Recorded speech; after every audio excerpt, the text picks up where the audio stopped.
Herkese merhaba. Bugün acılı tuzlu kurabiye yapıyoruz. 2 su bardağı un, 100 gram margarin, 1 yemek kaşığı yoğurt, 2 yemek kaşığı beyaz peynir, 1 yumurtanın sarısı ve beyazı, 1 yemek kaşığı pul biber, 1 yemek kaşığı kekik. Son olarak 1 tatlı kaşığı şeker, 1 tatlı kaşığı tuz, karabiber ve 1 paket kabartma tozu. Ve kurabiyelere şekil vermek için kurabiye kalıbı. Tüm malzemeleri derin bir kabın içerisine ekleyip iyice ele yapışmayacak bir kıvama gelene kadar yoğuralım.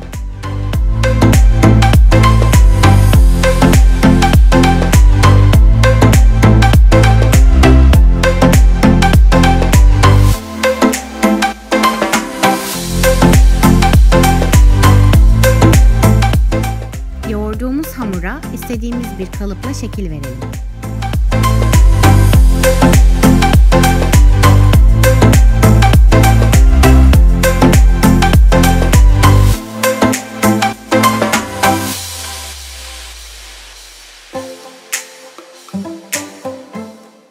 Yağlı kağıdı yağlayalım, ardından da kurabiyeleri dizelim.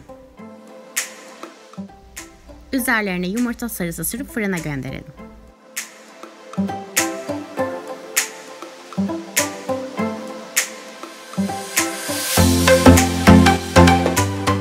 ...170 derecelik fırında pişene kadar pişirelim.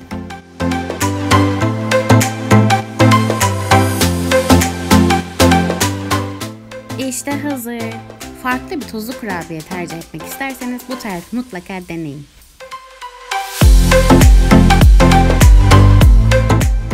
Afiyet olsun.